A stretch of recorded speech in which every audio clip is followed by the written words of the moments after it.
Nobody is coming to save you. Nobody. Not your family. Not your boss. Not the government. Not the friend you keep waiting on. Not the version of luck you keep hoping will finally knock on your door. Nobody. And I know that stings a little. I know part of you wanted me to say something softer, but you didn't click on this because you wanted soft. You clicked on this because somewhere deep down, you already know you've been waiting quietly, patiently for years maybe, waiting for a sign, a break, a rescue, a moment, and it hasn't come, and it isn't going to. And the sooner you sit with that truth, the sooner your life actually begins. I've watched this pattern play out in more lives than I can count. Good people, smart people, people with more potential in their little finger than most folks have in their whole body. And they wasted it, not because they were stupid, not because they were unlucky, but because they kept waiting. So sit down with me for a while. Let's talk about the 6 hard truths that most people spend their whole lives avoiding. If you can hear them, really hear them, without flinching, without arguing back in your head, your life will not look the same by the end of this week. Here's the thing. Most people don't fail because life is too hard. Most people fail because they've been sold a beautiful, comfortable lie. The lie is this, that somewhere out there, someone or something is going to come along and change everything for them. A mentor, a miracle, a market shift, a relationship, a big break, a boss who finally sees them, a parent who finally apologizes, a partner who finally shows up, a stroke of luck that finally lands in their lap. And so they wait. They wait through their 20s. They wait through their 30s. They wait through their 40s. They wake up one morning at 55 with gray at their temples and a knot in their stomach, and they realize the rescue never came. And now they're tired, and the world hasn't changed, and they haven't changed either. Let me tell you something. The waiting is the disease. The waiting is what kills more dreams than failure ever did. Failure at least means you tried. Failure at least means you were in the arena. But waiting is the quiet murder of a life. Waiting looks harmless. It looks patient. It looks reasonable. It even looks wise sometimes. But underneath, it is rotting you from the inside. You see, waiting requires a belief. And the belief is that someone else is responsible for your outcome. Someone else has the key. Someone else must move first. And as long as that belief lives inside you, you cannot rise. You literally cannot. Because the person who is waiting to be saved has already given up the one thing that makes a person powerful. The belief that they are the one they've been waiting for. Now, I know what you're thinking. You're thinking, but surely some help would be nice. Surely a break would speed things up. And you're right. A break would be nice. A mentor would be nice. Support would be nice. But nice is not necessary. Nice is a bonus, not a foundation. And if you build your life on waiting for the nice thing, you will build a life of nothing. So here's the law. Write it down if you have to. The rescue you're waiting for is the rescue you have to become.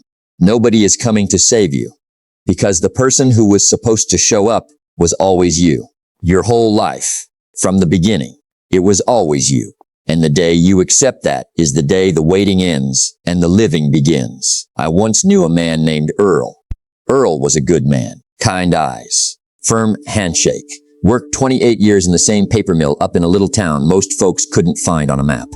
Earl had a dream. He wanted to open a small woodworking shop, nothing fancy, just a place where he could turn oak and cherry into furniture the way his grandfather had taught him. And every time I saw Earl, he'd tell me about the shop. He had the sketches. He had the location picked out. He even had the name painted on a piece of scrap wood in his garage. But Earl was waiting. He was waiting for the mill to give him a bigger severance. He was waiting for his brother to invest. He was waiting for the interest rates to come down. He was waiting for his wife to feel more comfortable. He was waiting for the right season. He was waiting for the economy. He was waiting for a sign. I watched Earl wait for 18 years. 18. And I'll tell you what nobody told me about waiting like that. It doesn't feel like waiting to the person doing it. It feels like being responsible. It feels like being cautious. It feels like being smart. Earl thought he was being wise, but he was being buried, slowly, one postponed year at a time. Then one afternoon, Earl had a heart attack in the parking lot of that same mill. He lived, just barely. And when I went to see him in the hospital, his hands were shaking, and he grabbed my arm and he said, "I waited too long." That was it. 4 words. I waited too long. Earl did open that shop. God bless him, he did. 6 weeks after he got out of the hospital, he opened it with almost no money, no perfect timing, no brother's investment, no permission from anybody. And it turned out he didn't need any of those things. He never had. He just needed to move. And I'll tell you what. Those last 11 years of Earl's life were the best years he ever had. Sauced in his hair, grandchildren in the shop, furniture in living rooms across 3 states. But listen to me carefully. Earl got 11 years. He could have had 30. 18 years of waiting cost him 19 years of living. And that's when everything started to change for me. Because I looked at Earl in that shop and I thought, how many Earls are out there right now? How many of you are Earl? Waiting for a sign, waiting for permission, waiting for the perfect moment that is never, ever, ever going to come. Now let me show you something. Let me show you the difference between most people and the few. Because it isn't talent. It isn't intelligence. It isn't background. It isn't luck. It is one thing and one thing only, the willingness to move without a rescue. Most people wait for motivation. The few move without it. Most people wait for confidence. The few build it by moving. Most people wait for the fear to go away. The few walk right through it. Most people wait to be chosen. The few choose themselves. Most people wait for a mentor to appear. The few go find one. Most people wait for permission. The few give it to themselves. Most people wait for the perfect plan. The few start with an imperfect one. Most people wait for someone to believe in them. The few believe in themselves first. Most people wait for the light to turn green. The few realize the light was never going to turn green. You see the pattern? It's not about ability. It's about ownership. Most people are still living like children, waiting to be picked, waiting to be told, waiting to be handed something. The few have stood up in their own lives and said, "This is mine." All of it. The good, the bad, the mess, the beauty. Mine. And if it's going to be anything, it's going to be because of me. And here's what nobody tells you. The moment you take that ownership, really take it, not just say it, something inside you shifts. The waiting stops. The blaming stops. The complaining stops. Because there's nothing left to wait for. There's nothing left to blame. There's nobody left to point at. There's just you and the day in front of you, and the choice you're going to make in the next hour. Now, I promised you 6 harsh truths, and I want you to hear each one slowly. Don't skip past them. Don't nod politely and move on. Sit with them. Let them do their work. Harsh truth number 1. Nobody is thinking about you as much as you think they are. You've spent years managing an image, protecting a reputation, worrying about what people would say. And I hate to break it to you, most people barely notice. They're too busy managing their own image, protecting their own reputation, worrying about their own life. That fear that's been stopping you, that fear of what they will think. Half of they don't even know you exist, and the other half will forget by Tuesday. You have been imprisoned by an audience that isn't watching. Set yourself free. Harsh truth number 2. Your comfort is quietly killing your future. Comfort feels safe. Comfort feels earned. Comfort feels like the reward for a hard day. But listen to me. Comfort in small doses is medicine. Comfort as a lifestyle is poison. The couch is not neutral. The scroll is not neutral. The extra hour of sleep is not neutral. The safe job you've outgrown is not neutral. Every hour you spend inside your comfort zone is an hour you spend inside your smallness. And the walls of the comfort zone don't stay where they are. They shrink a little every year until one day you look up and you can't remember the last time you did something that scared you. And that, my friend, is the beginning of the end. Harsh Truth number 3. The people around you are shaping you whether you notice or not. Here's what nobody tells you. You don't rise to the level of your goals. You fall to the level of your environment. Look around you. Look at the 5 people you spend the most time with. Look at their habits. Look at their conversations. Look at their standards. Look at what they laugh at. Look at what they tolerate. Look at what they aspire to. Now understand something. In 5 years, you will look almost exactly like the average of those 5 people. Not because you're weak, because you're human. We absorb, we mirror, we match. If your circle is going nowhere, you are going nowhere. It doesn't matter how hard you push. You can't outrun your environment. Harsh truth number 4. Knowing is not doing. And most of you are addicts of knowing. You've read the books. You've watched the videos. You've listened to the podcasts. You can quote the lessons back, word for word. And your life still looks exactly the same as it did 3 years ago. Why? Because knowledge without action is entertainment. That's all it is. Entertainment. Dressed up in productive clothing. You feel like you're growing because you're consuming. But growth isn't measured by what enters your head. It's measured by what exits your hands. And I'll come back to this one because there's something I want to tell you about it that changed my whole life. Harsh truth number 5. Time is not on your side. It is not neutral. It is not patient. It is not a friend waiting for you to be ready. Time is a river and you are in it, whether you're paddling or not. Every day you don't decide, time decides for you. Every year you postpone, time collects interest. The years don't slow down for the decided. They speed up. You blink and you're 30. You blink again and you're 50.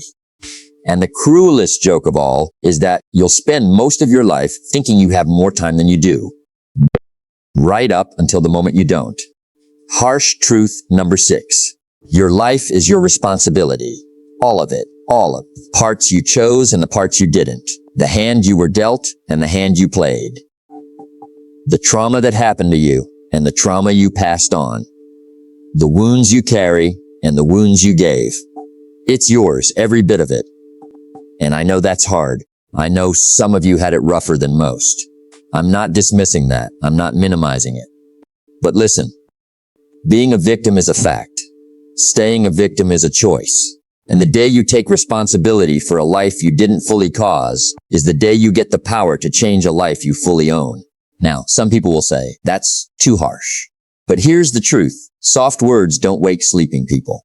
And a lot of you have been sleeping. So ask yourself, right now, not tomorrow, right now, when was the last time you did something that scared you? A week ago? A month ago? A year ago? Can you even remember? When was the last time you kept a promise to yourself? A real one. Not the little ones, the big one, the one you've been breaking for years. When was the last time you sat with yourself in silence and told yourself the truth? How much time did you spend yesterday building the life you say you want? An hour? 30 minutes? 15? Nothing? How much time did you spend scrolling? 2 hours? 3? 4? Be honest. Nobody's watching, just you and me and the truth. How many books have you finished this year? How many mornings have you gotten up before the sun and worked on you? How many hard conversations have you had? How many times have you said no to something small so you could say yes to something big? How many people in your life would honestly say you've grown in the last 12 months? Now, don't beat yourself up. That's not what this is for. This isn't about shame. This is about waking up, because you cannot fix what you will not face. And most people will not face themselves. They can't stand the discomfort of the honest look in the mirror.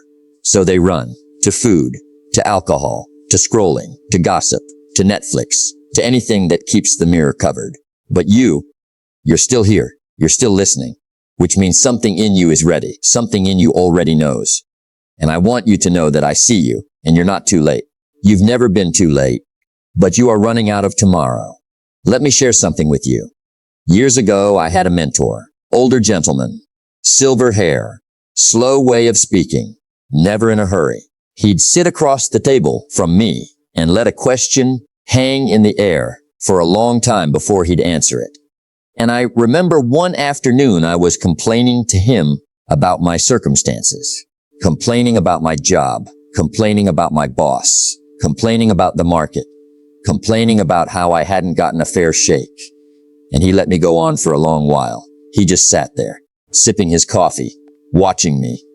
And when I finally ran out of steam, he set his cup down and he looked at me and he said, "Son, you've got a lot of good reasons for why your life is the way it is. Every one of them is true. And every one of them is keeping you exactly where you are." That was it. He didn't say another word about it for the rest of the afternoon, but that one sentence rearranged my whole life. Every one of them is true. And every one of them is keeping you exactly where you are. You see, I had built a whole case for my smallness, and it was airtight. Every excuse was legitimate. Every reason was real. And that's the trap. Because if your excuses aren't true, they're easy to drop.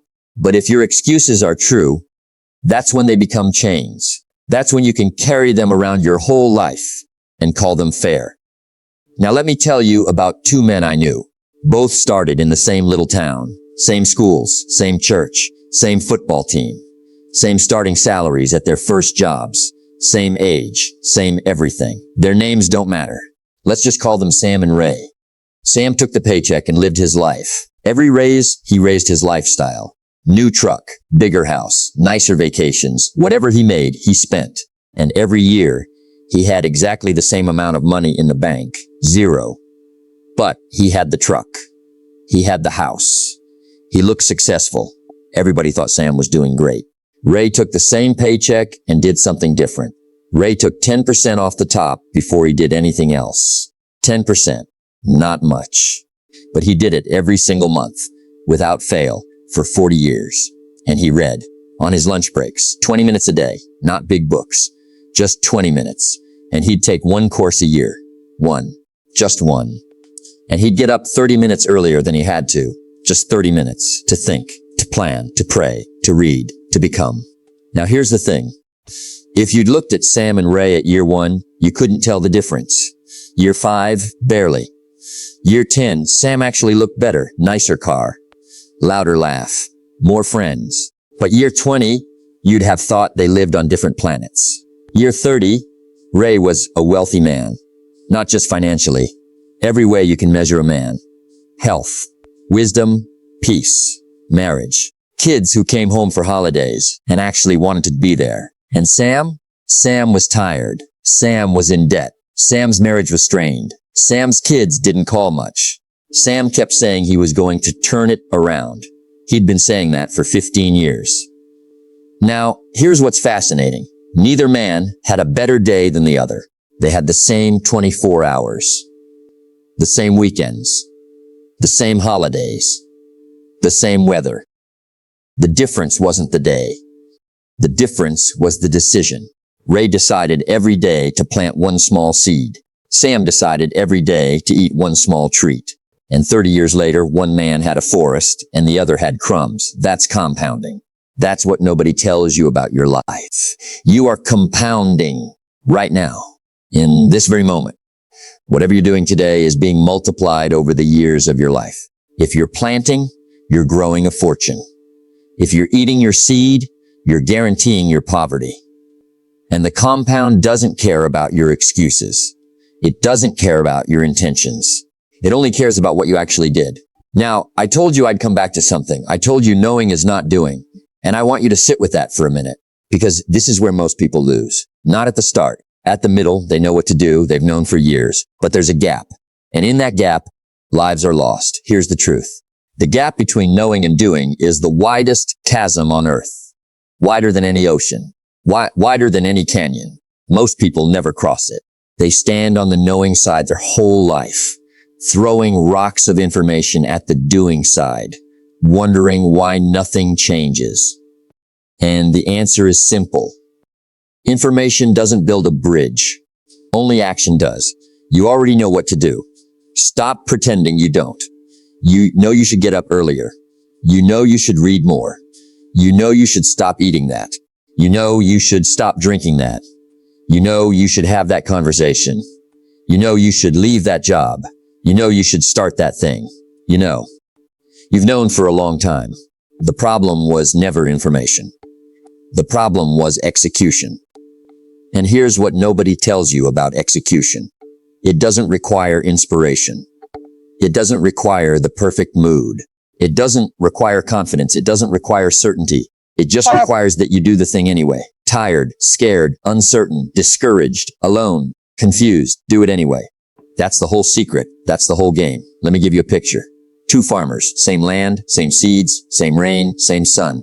One farmer plants in the spring, weeds his rows in the summer, waters in the dry weeks, watches over his soil, doesn't ask if it feels like it. He just does it. He shows up in the rain. He shows up when he's tired. He shows up when his back hurts. He shows up when nobody's watching. The other farmer means to. He's got the seeds. He's got the plan. He's a good farmer on paper.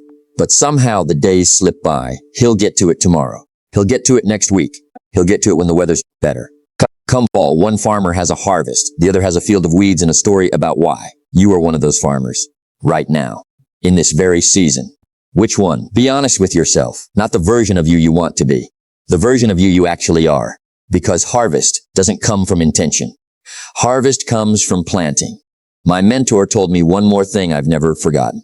He said, the pain of discipline weighs ounces. The pain of regret weighs tons. Ounces and tons. Say it to yourself. The pain of discipline weighs ounces. The pain of regret weighs tons. Every single day you get to choose which weight you're going to carry. Ounces now or tons later. Sweat now or tears later. The hard workout or the hard hospital visit. The hard conversation or the hard divorce. The hard savings habit or the hard retirement.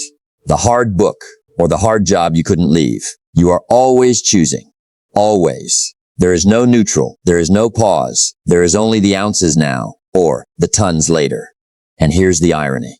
The people who choose ounces every day, the ones who do the small hard things, they build a life that feels remarkably light. They sleep well. They breathe well. They walk into rooms with peace. The people who avoid ounces their whole lives end up carrying tons. And they don't even understand why they're so tired, why life feels so heavy, why they can't seem to catch their breath. You want to know why some old folks are peaceful and some are bitter? It's not luck. It's not money. It's not health. Though health matters. It's the weight they chose. Ounces or tons. Every day. For a lifetime. Now here's the thing I want you to really understand. And this may be the most important thing I say to you all afternoon. You don't get what you want in life. You get what you become. Read that again. You don't get what you want. You get what you become. Most people are trying to get things without becoming anyone. They want the money without becoming the person who handles money well. They want the marriage without becoming the person who loves well. They want the body without becoming the person who eats well and moves well. They want the peace without becoming the person who thinks well. And it doesn't work. It has never worked. It will never work. Life doesn't reward wanting. Life rewards becoming. You attract what you are, not what you want. If you want more, you must become more. If you want better, you must become better. If you want a bigger life, you must become a bigger person. There is no shortcut around this. There is no hack. There is no manifesting your way past character. You will only ever have what your character can hold. And if you receive more than your character can hold, you will lose it, usually faster than you got it. That's why the lottery winners go broke. That's why the sudden fame ruins people. That's why the young man with the inheritance ends up in worse shape than the man who built it from nothing. The container has to grow before the contents can grow. So stop asking, how do I get more? Start asking, who do I need to become? And then go become that person. One day at a time. One decision at a time. One small act of discipline at a time. Because you're not building a life. You're building a person. And the person builds the life. So ask yourself, honestly, right now, who are you becoming? Not who do you want to be? Not who did you used to be? Not who do you tell people you are? Who are you actually becoming based on what you're actually doing day in and day out?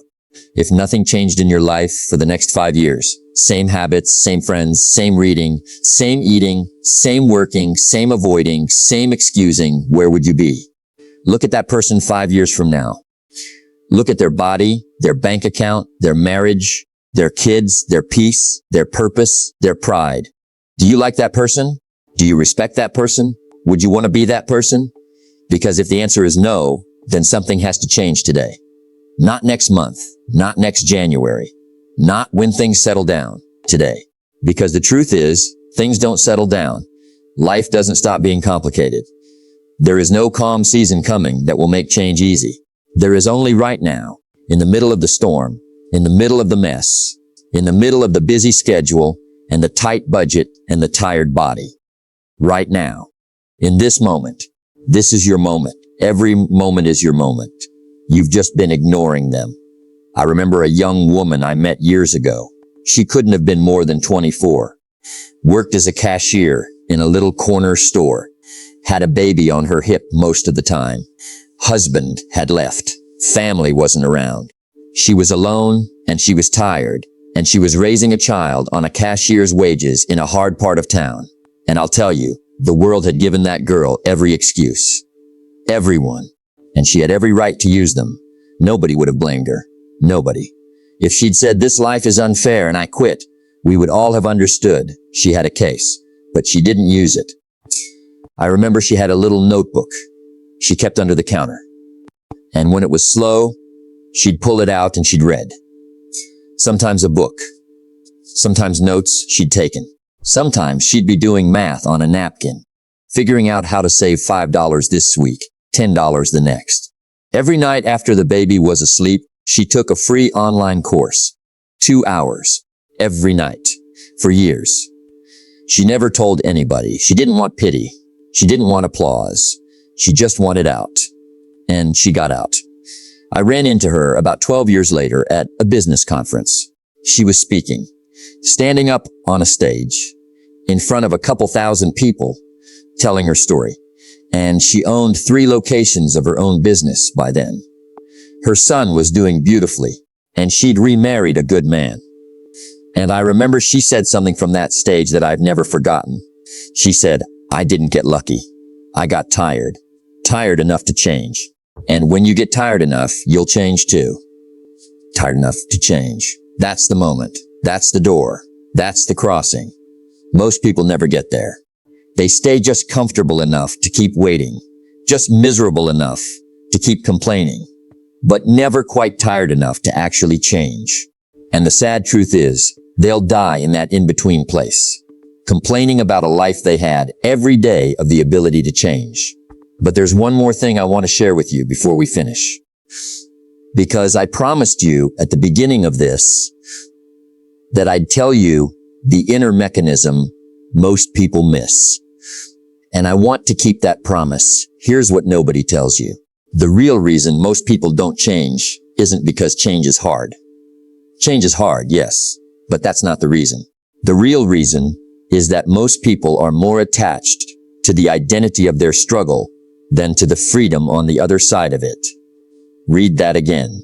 Most people are more attached to the identity of their struggle than to the freedom on the other side of it. The struggling is who they are. It's the story they tell at family gatherings. It's the reason people feel sorry for them. It's the excuse that gets them out of every hard thing. It's the comfortable robe they've worn so long it feels like their own skin. And to change would mean losing that identity, losing the sympathy, losing the excuse, losing the story. And that terrifies people more than they'll ever admit, more than they even know. So they stay. Not because they can't leave, because leaving would mean becoming a stranger to themselves. And most people would rather stay a familiar failure than become an unfamiliar success. Sit with that. That's the thing under all the other things. That's why the diet doesn't stick. That's why the business never launches. That's why the relationship never gets fixed. That's why the book never gets written. Not laziness, not lack of information, identity. The person you are today is the person your current life is built for. To change your life, you have to change the person. And that feels like a small death. And most people would rather stay alive as their old self than die a little as their new one. But listen, that small death is the doorway. That's it. That's the whole thing. On the other side of that little death is the life you actually want. The you actually are, deep down, underneath all the excuses and the stories and the small comforts. That person is waiting, has been waiting your whole life. And nobody can bring that person out of you but you. Nobody. Not me, not a book, not a video, not a course, not a coach, not a spouse, not a friend. You. It has to be you. And it has to be now. So here's my challenge to you tonight. Before you sleep, before you close your eyes on this day, I want you to do 3 things. Small things, but real things. First, get a piece of paper, a real one, not your phone. Paper. And write down one thing you have been waiting to start. Just one. The one that comes to your mind before you can talk yourself out of it. The one that already came to your mind twice while I was talking. Write it down. Second, under it, write down the very first small step. Not the whole plan, not the whole road. The first step, the one you could take in the next 24 hours. Make the call, send the email, sign up for the class, throw away the food in the pantry that's been killing you. Delete the app, book the appointment, have the conversation. Whatever the first step is, write it down. Third, do that step tomorrow. Not next week, not when you feel ready. Tomorrow. Because you will never feel ready. Ready is a lie. Ready is what people say when they mean not yet. And not yet is what people say when they mean never. Do it tomorrow.